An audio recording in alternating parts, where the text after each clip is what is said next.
We trace it, but we don't track it. Unboxing a new purchase feels great. We get what we want, when we want it, right at our doorsteps. Every time we click buy now and select next day delivery, a massive invisible chain reaction begins. We get our items faster than ever, but at what cost to the environment? For ES102 project, our research question was simple.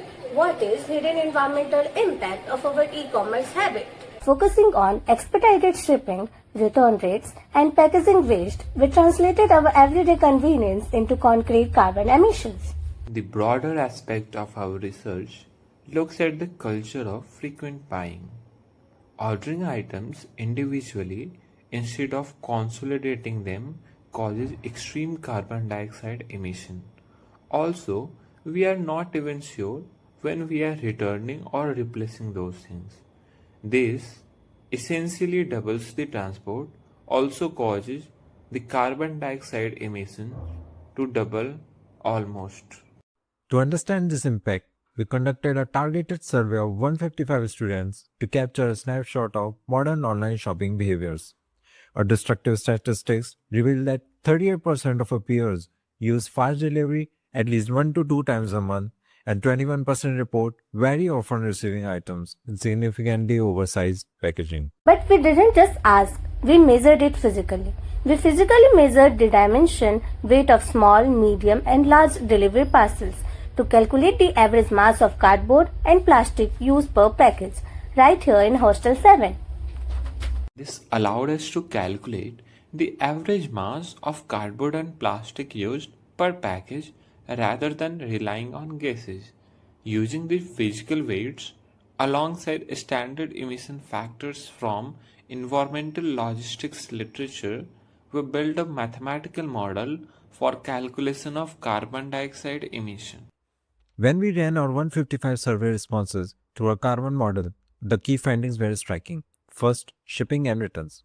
We found that nearly 38% of our peers utilize fast delivery at least 1 to 2 times a month or more. Because rush deliveries prevent transport companies from consolidating loads and often force a shift from ground transport to air freight, which can be 50 times more carbon intensive per kilometer. This demand is the single biggest driver of transportation emissions in a sample. Second, packaging waste. Even though cardboard is recyclable, our data shows a significant portion of packaging still ends up in regular trash. Using the Global Footprint Network methodology, we calculated that the demand for cardboard packaging across just our survey sample required a massive footprint to productive forest land, both to supply the timber and sequester resulting carbon. The effect of our current e-commerce lifestyle is a massive unsustainable demand on both our environment and forests.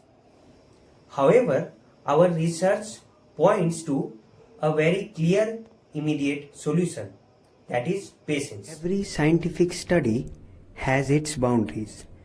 To keep our model focused, we defined a specific scope for this project. We focused on last mile logistics in Bhopal, not the full global supply chain. Our model accounts for fuel and waste but excludes warehouse electricity and data centers. Our data represents a university demographic which may differ from broader rural or urban patterns. Also, we used standardized material classes rather than analyzing every unique polymer type. Convenience has a cost, but as our data shows, the consumer is ready for a greener alternative. Thank you.